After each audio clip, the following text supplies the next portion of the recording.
I'm fascinated with how we think as humans. And it's not just fascinated to be fascinated, there's a reason, right?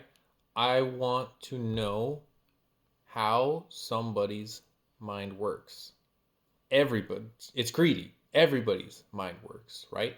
For each individual person, I would definitely make the argument that many of us share similar ways of thinking, but other people don't. And I want us to understand everybody because in order to progress from the state that we are now, we have to be able to talk to people.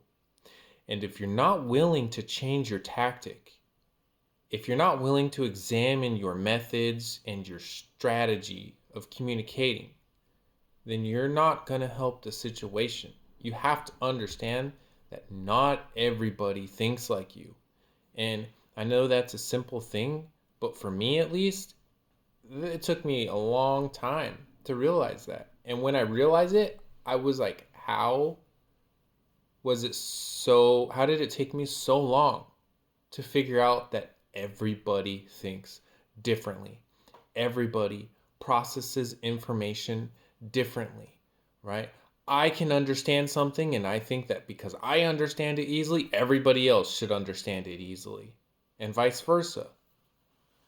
And it's because we all we have our similarities in how we think, and we have our deviations. And the more effort we put into being mindful, right? Which being mindful is being aware, being conscious, right? Like a window. Take a window as an example. We didn't create windows to be horrible people, right? We created windows because we felt like we needed windows. Like we wanted to see outside, we wanted to let in sun, whatever. Um, but birds can't see windows. Birds fly into windows. We have to do extra things to windows to stop that. So that creates harm to birds, right? And other things that can't process windows. But we have a type of perception. We can see depth. We understand there's an object here, right? Not everything does. And in the same way, with that way of looking at things, other people operate in the same way. Some people are colorblind. They can't see the colors that you see. You make a video game or you make a movie and it's in full color and you emphasize on certain colors, and people who are colorblind are going to have a different perspective and may not even be able to make out the details that you're trying to emphasize, right? So we have to communicate with each other. The internet is doing this thing where it's making us not treat other people online like human beings. And it's giving us this false courage of anonymity. I can say the first mean and nasty, cruel thing on my mind. I can insult this person, because I'm protected, so I can be the person that I want to be, right?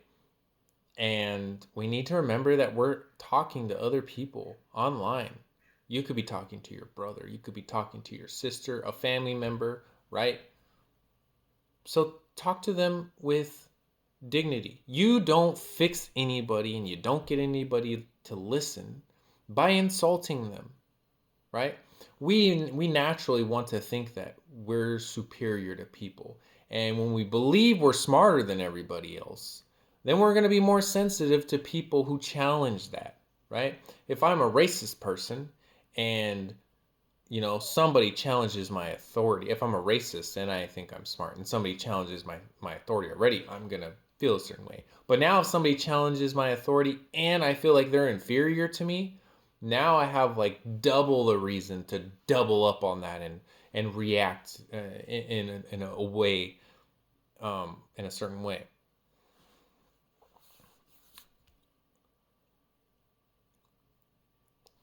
If we want to progress the world, we have to take the time, we have to take the energy to learn how to talk to people to take into consideration that person's background, that person's experience, that person's religion, right? To understand, especially in today's society, that people aren't necessarily just listening. My observation, my experience is that people kind of are like have trigger words, right? They're listening, but if they already don't agree with what you're saying, they're kind of just listening for certain words. They said ABC. I can respond. I have something to say to ABC. Boom. I'm not gonna hear you out. I'm gonna respond to ABC.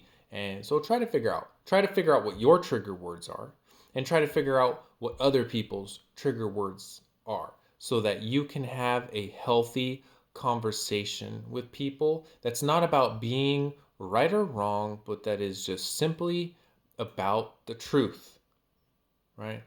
The enemy is ignorance.